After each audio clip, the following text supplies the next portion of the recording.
Welcome back, everybody. It is Friday, October the 30th. We are now just 4 days away from the elections on November 3rd. That is incredibly exciting. Both the presidency and the Senate are very much up for grabs. We have a couple gubernatorial races that have our attention, Montana, Missouri, but nothing too consequential, I suppose, as a whole in the gubernatorial races. As we know, the Democrats are in all likelihood going to retain the U.S. House of Representatives as well. So in this video, as we started doing yesterday, we're not going to do our west to east traditional thing here again, because the map has pretty much been solidified. Okay, and so at this point, what we're going to do is basically break down for you how in the world is Donald Trump going to win this race, because right now, according to 538, Joe Biden has an 89% chance of victory.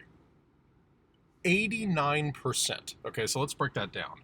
If you're the Republicans, here's what you're basically banking on at this point. Okay, 4 years ago, we weren't favored either.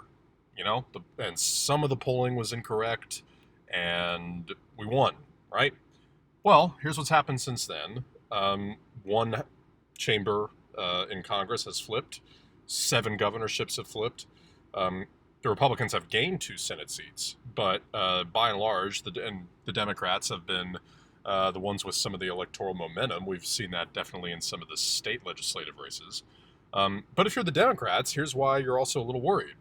If I gave you a bottle of 100 allergy pills, and I said, here's a bottle of 100 allergy pills, but 11 of them are cyanide tablets, would you take one? Right? You have an 89% chance. We just talked about how likely it is that you're going to be fine, but would you take one? I wouldn't, right? So there are definitely nerves on both sides here. Okay, so let's just break down how in the world Donald Trump is actually going to be able to win this race. Okay, we know he's not going to win in California, Oregon, and Washington. We know he's not going to win in Hawaii. We know he's not going to win in Minnesota. We know he's not going to win New York, Vermont, another safe state.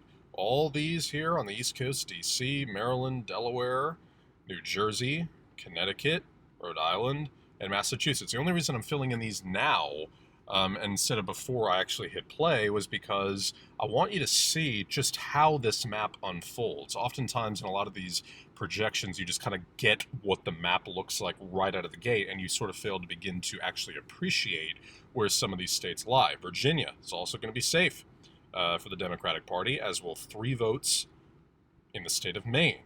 Okay, New Mexico, another state that I can't really see not going safe for the Democrats, and the same in the state of Colorado. Okay, so there, and then of course I knew I was going to forget one: the state of Illinois, another 20 Democratic votes, and that is 222 votes right away for Joe Biden, pretty much right out of the gate. Okay, so let's fill in some safer ones for Donald Trump as well. We're going to label Alaska safe from a likelihood characterization and not a margin characterization. Okay, keep that in mind. Idaho, we're going to label that in. Montana, Wyoming, Utah. We've talked about how this is a state we definitely want to pay attention to for the electoral vote or for the popular vote margins. North Dakota, South Dakota, Nebraska, Kansas, Oklahoma. Okay, Missouri, Arkansas, Louisiana. We're going to label Alabama safe, not Mississippi, Alabama. We're going to label Tennessee safe. We're going to label Kentucky, West Virginia, and Indiana. Okay, there you go. So you got 222 safe Democratic votes, 111 for the Republicans. That's double. Okay, that's where this map currently lies. Okay, so how does Donald Trump get to 270 with these remaining states? What is this? 1, 2, 3, 4, 5, 6, 7, 8, 9, 10, 11, 12 states. Okay, or 13 states. So how does he get out of these 205 all the way to 270? Okay, so let's start out here in Nevada. Well, look, yes, the Republican Party, I think for a long time, felt that they could be legit out here and could really challenge for this seat and could make life miserable on Democrats in statewide races and presidential races trying to win here. Well, they've successfully done that in the sense that they've, made it hard on the Democrats, and it's been difficult for them to sometimes overcome some suppressed turnout that we've seen over the years in this state. But as of 2018, this state is firmly in the Democratic Party's column. Both, they have the trifecta. That's what I call it when one party has both Senate seats and the governorship, to me, that's hitting the trifecta. The Democrats have all three: Steve Sisolak, Jackie Rosen, and Catherine Cortez Masto. Cortez Masto is kind of a rising star a little bit within the Democratic Party. She is up for re-election in 2 years. I fully expect her to win, as of course is Steve Sisolak. Okay? So right now in the state of Nevada, we've talked before how Republicans are often very overstated in this state, right?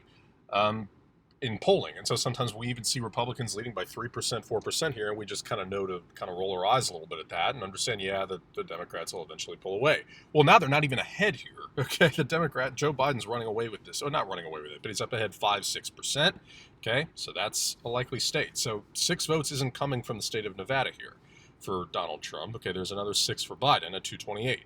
Okay, can Donald Trump hang on to these 11 votes in Arizona? You can see he's already getting a little bit starved here, and he needs these 11 votes in Arizona. This, for a long time, was a base state for the Republican Party. Now, we think of it here as a little bit of a realignment state. You know what that is by now. At this point, I don't really see too much of a reason to believe that Donald Trump will take the state of Arizona back. Yes, some of the polling has narrowed here in recent days and in recent weeks. Yes, Mark Kelly's lead over Martha McSally has shrunk some. Okay, that is worth mentioning, and I do think that the Democratic Party needs to kind of have their eye on the ball a little bit in this state, because this is an important expansion of the map for them. Because look, 3 years ago, when they were starting to kind of put together their strategy for how to unseat Donald Trump, it really was these 3 states: Pennsylvania, Michigan, Wisconsin. We knew that there would be somewhat of a narrowing up in Ohio, in Pennsylvania, right? And of course, Florida is always a very close state, but it was really these 3 states that the Democrats had very much focused on. Now, Georgia's on the map, North Carolina's on the map, Arizona's on the map, Texas is on the map, okay? And obviously all these that are still in gray are on the map. So right now in Arizona, what we saw was the Democrats flipped a Senate seat here. Kyrsten Sinema defeated Martha McSally, who of course is now on the verge of, again, being unseated. Only this time it'll be by Mark Kelly. So, both Democratic senators from the state of Arizona will have one thing in common, and that's that they both defeated Martha McSally. Right now, yes, the polls have narrowed some, but I expect this state to go to Joe Biden with a lean. Polling in this state is traditionally very accurate, so there's another 11 votes that Donald Trump cannot come up with here. This is Joe Biden's race to lose at this point, okay? So of these states, 17 votes are already going Biden's way. Okay, in the state of Texas, I'm sure some of you have seen this over social media today, but just this morning, the state of Texas hit 100% of its total voter turnout in 2016. We're not even done with early voting yet. 100% of the amount of votes that were cast in the state of Texas in 2016 have already been cast, and there's still, I believe, one more day of early voting, not counting today, and election day, where you can obviously expect to see a huge surge of voting. Now, we do understand that Republicans are far more likely to go vote on election day in person than the Democrats, so you might see a late surge of GOP voters. Okay, that is true. We can't deny that. But right now, the Democratic Party has ridiculously high momentum here, and I think that they were absolutely right to send Kamala Harris down there and campaign in this state in the last few days of this election. Okay, this is 38 votes. If Joe Biden wins these 38 votes, the race is over. Not even close. It's over. This is like, if Texas goes to Joe Biden, you are starting to almost get into Mondale Reagan territory. Okay, that is just how lopsided this could end up being. All right. Right now, the Democratic Party, they very briefly took the lead here. Okay, Biden briefly took the lead. Since then, they've lost the lead, but they're still within 1%. Okay, remember, I can't stress this enough. Donald Trump led on Election Day in the state of Texas by 12%. He won by 9%. If you're a Republican voter, if you're a Trump supporter, are you confident with a less than 1 point lead here? I wouldn't be, right? And Joe Biden clearly is reaching voters down here, because millions and millions of votes have been cast in this state already, and more are to come. And we know that very high turnout boosts the Democratic Party. Throughout the election season, Donald Trump has had a very low margin of error in this state. Okay, I still barely expect him to pull this out and keep himself alive with those 38 votes. Again, if he loses it, there's literally no way he can win.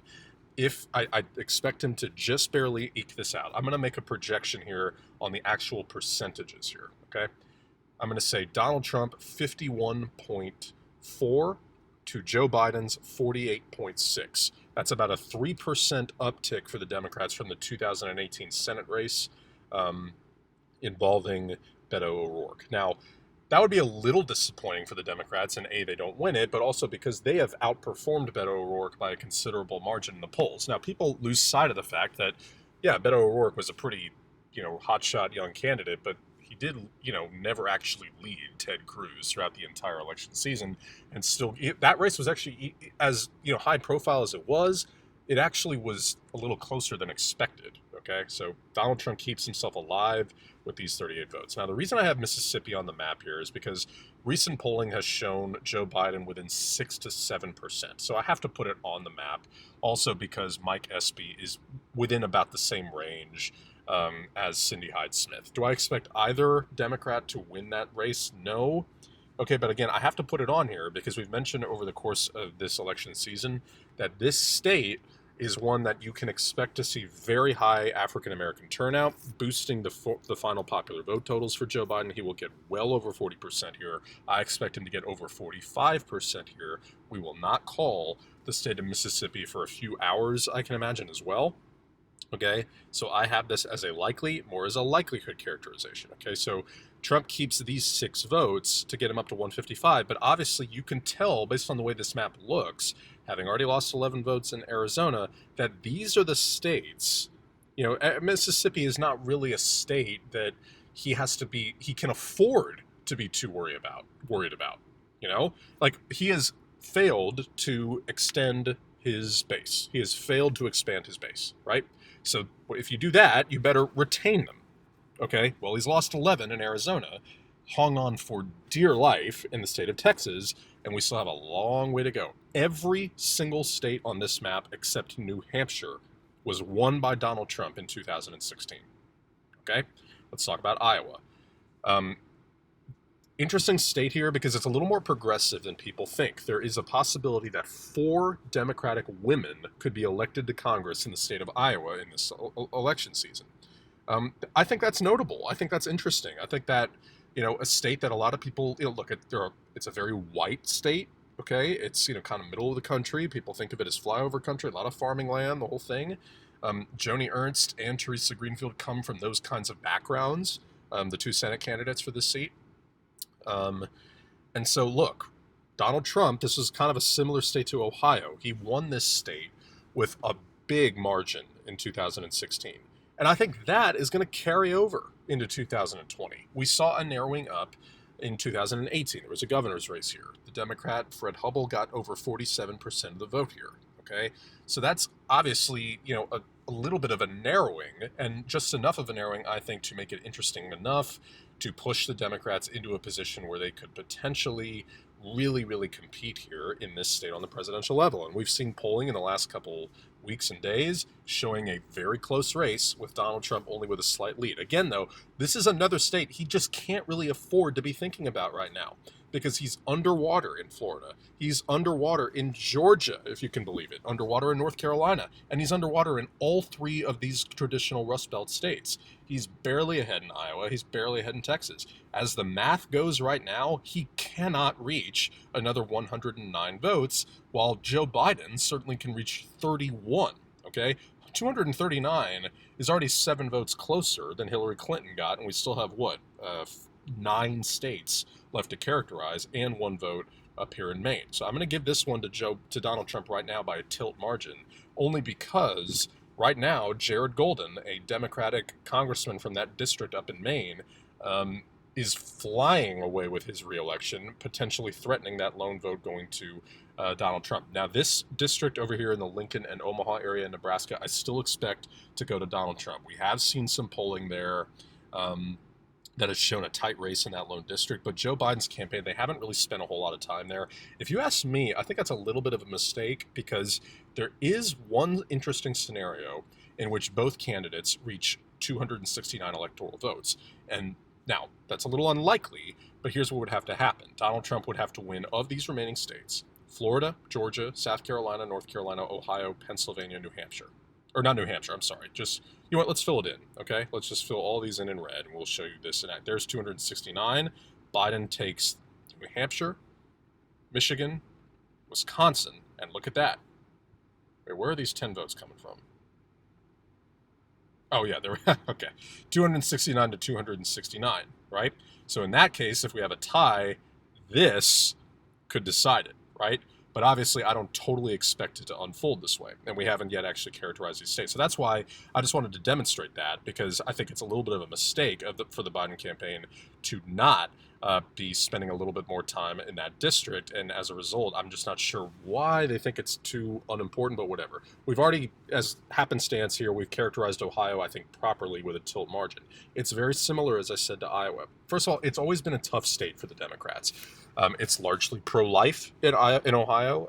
Even the Democrats there are quite Catholic, which makes it tough. You know, it does. It makes it tough for Democrats to win in some of these Rust Belt states.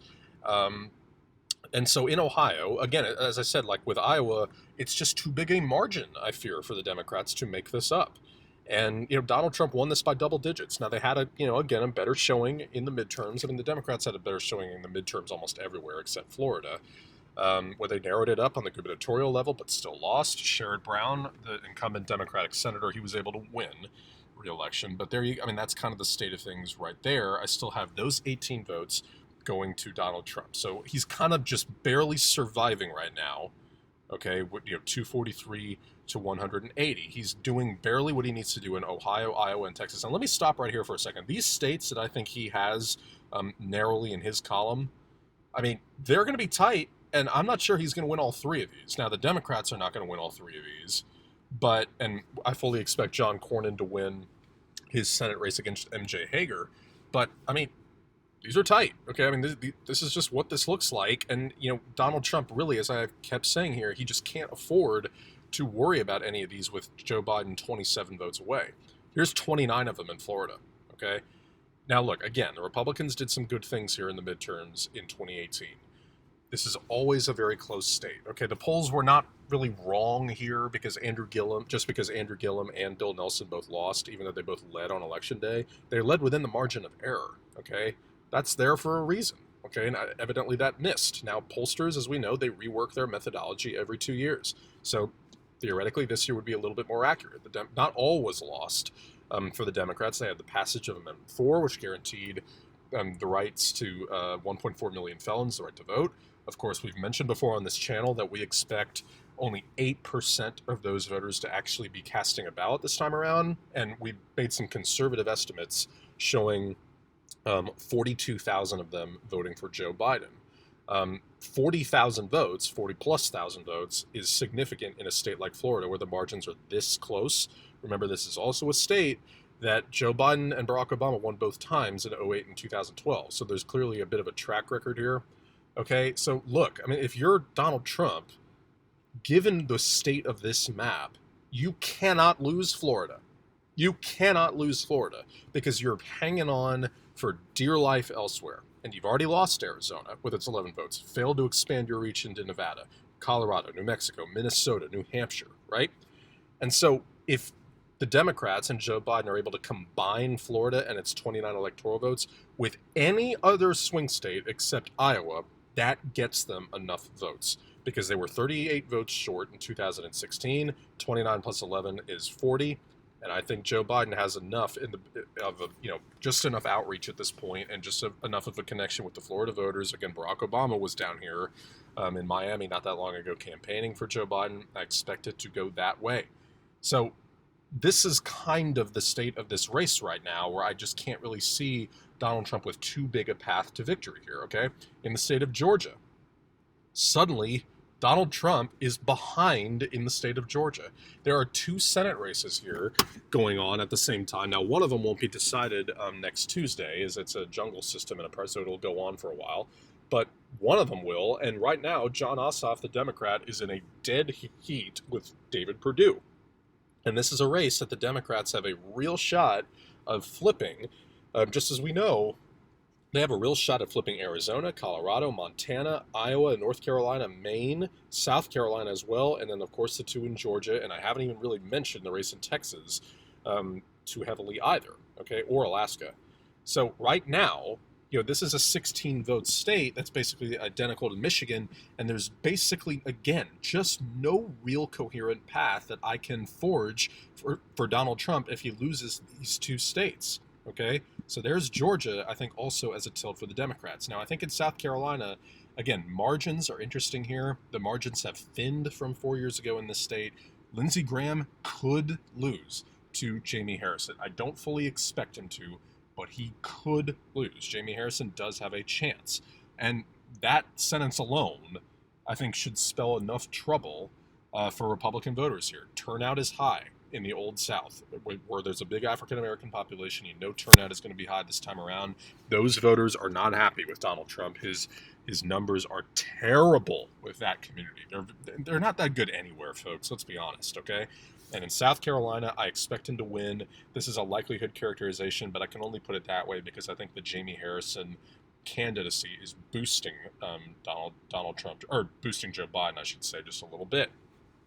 All of a sudden, Joe Biden has begun to outperform Cal Cunningham in North Carolina, okay? Cal Cunningham's sexting scandal has definitely hurt him. Now, will it cost him this race? I don't know for sure, because Tom Tillis, for whatever reason, just hasn't really been able to take advantage of that.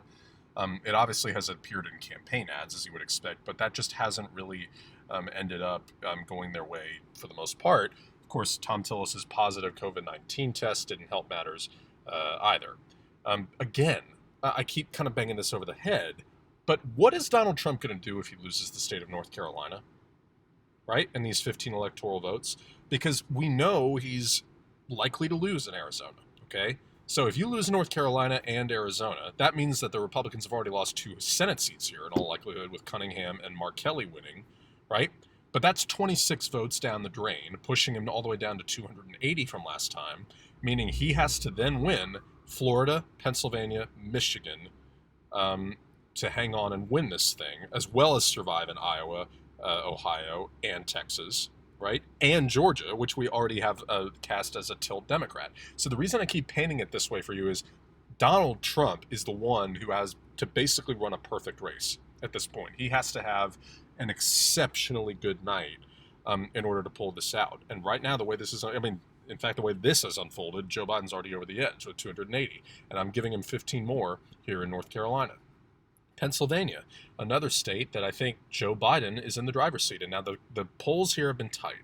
They've been very tight. It's a little bit of a difficult state to poll because you have just 2 major urban areas and then a lot of, not very populated areas aside from those 2. So, that kind of gives this state a little bit of a character in a certain sense.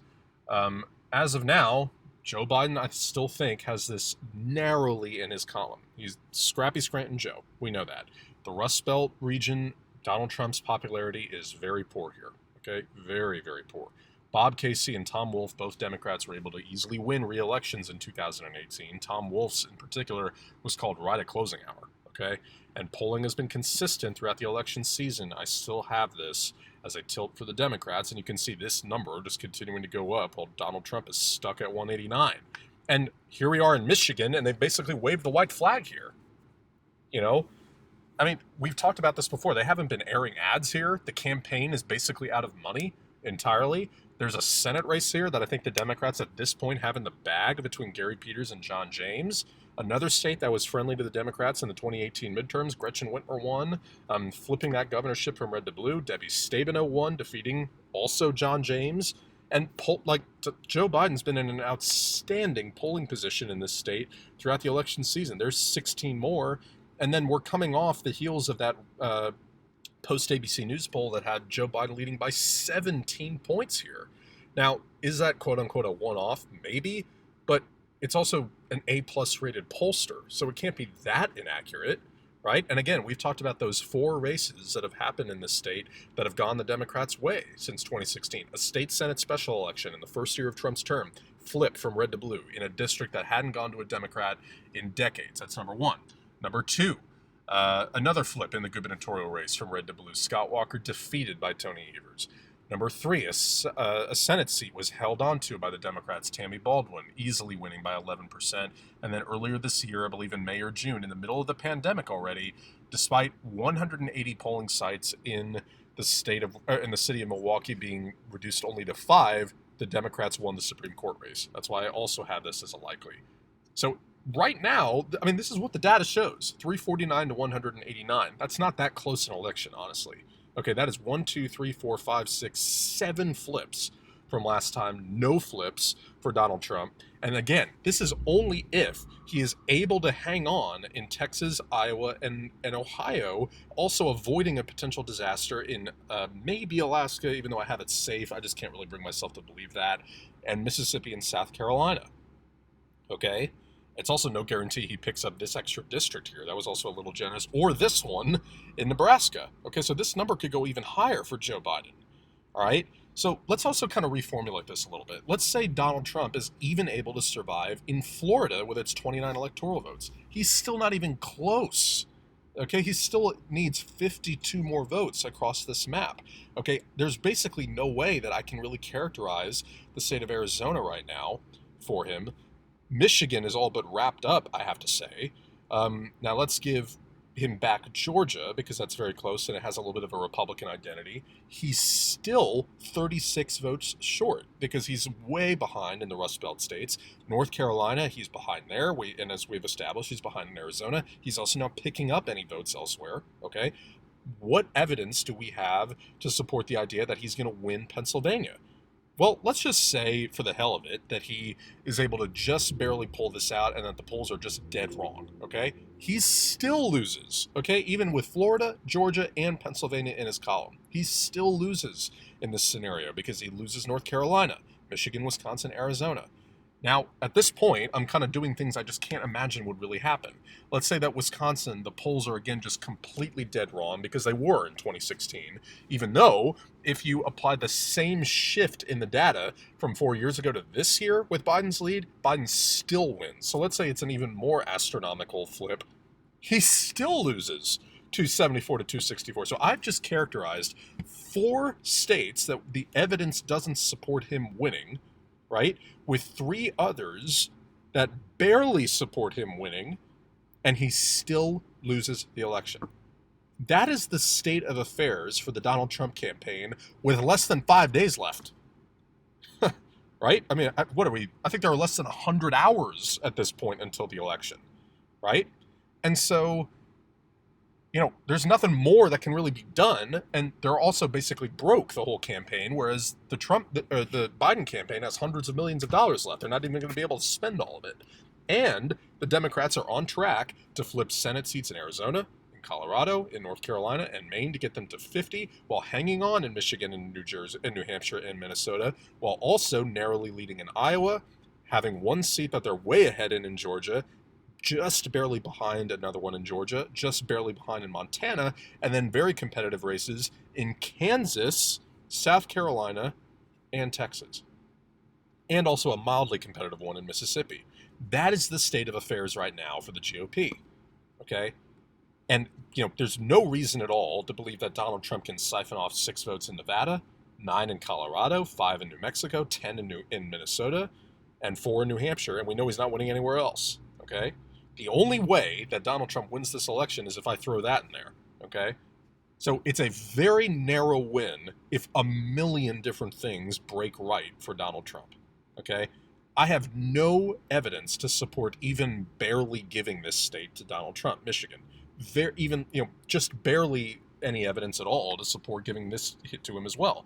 Even with me giving him a charitable Florida, Georgia, North Carolina, Pennsylvania, and Wisconsin, he only wins with 279 electoral votes. Any one of those states goes to Joe Biden except for Iowa, even Wisconsin, the lowest electoral vote one. It's a tie, which we mentioned earlier, then goes to the House of Representatives, which the Democrats have the edge in, okay?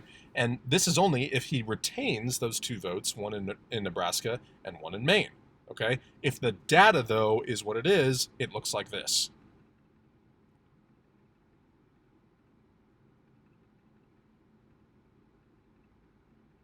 That's what it looks like. 349 to 189 with less than 100 hours left. One of those campaigns has hundreds of millions of dollars remaining. One doesn't. It's the one that has 349. Okay, so there's your state of affairs with 4 days remaining. We have Joe Biden winning Arizona, Wisconsin, Michigan, Pennsylvania, North Carolina, Georgia, Florida. Okay, and just losing in Texas, Iowa, and Ohio. Now, I've received some comments before, like, do you really expect this, though? Because sometimes the data is what it is, but there's also, like, it's like for my sports fans out there, I'm a diehard sports fan if you haven't figured that out by now. Sometimes you have these teams that are all into analytics, right? You got all these basketball, the Houston Rockets are all about analytics, right? Well, sometimes it's like, well, here's what the data says we need to do. But do we actually think it's the right thing to do? Sometimes your gut will take over, right? Well, actually, yes, I kind of do believe this is what's going to happen right now. Because again, the polling has been reworked to fit better methodology. The polls were not that wrong at all in 2016. The ones that were, with the exception, again, of Wisconsin, were all within the margin of error. Right? And it was a close election last time. 78,000 votes was the difference in Pennsylvania, Michigan, and Wisconsin combined. All right? Hillary Clinton was not a very liked candidate. She still got, I would say, a respectable 232 electoral votes. Okay? That's where this race stands with 4 days barely remaining. So thank you guys so much again for watching. I want to give a brief shout out to Mark Adler, one of my more consistent viewers. Thanks, Mark. You've helped sort of formulate this whole idea that we came up with today. I can't say I'm going to subscribe to it the entire way, but I hope you'll keep watching. So brief little shout out there to Mark. Thank you guys again so much for watching. Hit the subscribe button, the like button, and comment down in the suggestions below if you have comments, corrections, concerns, suggestions, whatever you may have, and I'll be sure to heed them. So thank you guys so much again for watching, and I'll see you in November.